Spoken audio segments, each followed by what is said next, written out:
Bro ನಿಮ್ಗೊಂದು ನಾನು question challenge ಕೊಡ್ತೀನಿ. ಕ್ವಶನ್ ಅಲ್ಲ, ಚಾಲೆಂಜು. ಸೊ ಈಗ ನಿಮ್ಮಪ್ಪ ಅವರು ನಿಮ್ಮನ್ನು ಬೈದಿದ್ದಾರೆ, ಯಾವತ್ತಾದರೂ ಬೈದಿದ್ದಾರಾ? ಸೊ ನಿಮ್ಮಪ್ಪ ಅವರು ಹೇಗೆ ನಿಮ್ಮನ್ನು ಬೈತಾರೆ ಅನ್ನೋದು ನೀವು ನಿಮ್ಮ ಆ್ಯಕ್ಟಿಂಗಲ್ಲಿ ತೋರಿಸ್ಬೇಕು. 30 ಸೆಕೆಂಡ್ ಮಾಡಿದ್ರೆ ಸಾಕು.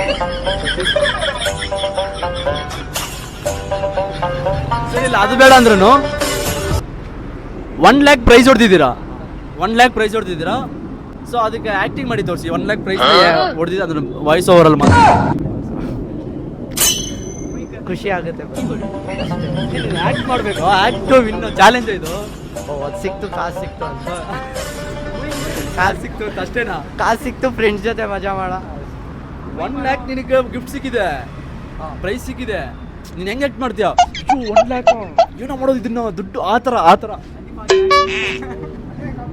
ವೆರಿ ಖುಷಿ. ಸರ್ ಬಾಯ್ಲಿ ಸುಮ್ಮನೆ ಸರಿ, ಇನ್ನೇನು ಬೇಡ. ಸರಿ, ಸಿಂಪಲ್ ಆಗಿ ಇನ್ನೊಂದು ಕ್ವಶನ್ ಕೇಳೋಣ.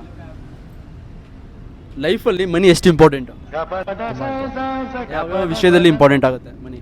ನಮ್ಮ ಪರ್ಸ್ನಲ್ ನೀಡ್ಸ್ಗೆ, ಆಮೇಲೆ ಫ್ಯೂಚರ್ಗೆ. ಗರ್ಲ್ ಫ್ರೆಂಡ್ ಮೇಂಟೈನ್ ಮಾಡೋಕ್ಕೆಲ್ಲ ಹೇಳ್ರಲ್ಲ ನೀವು. ಹಿಂಗೆಲ್ಲ ಯಾರ ನೋಡ್ತಾರೆ ವಿಡಿಯೋ? ಒಬ್ರು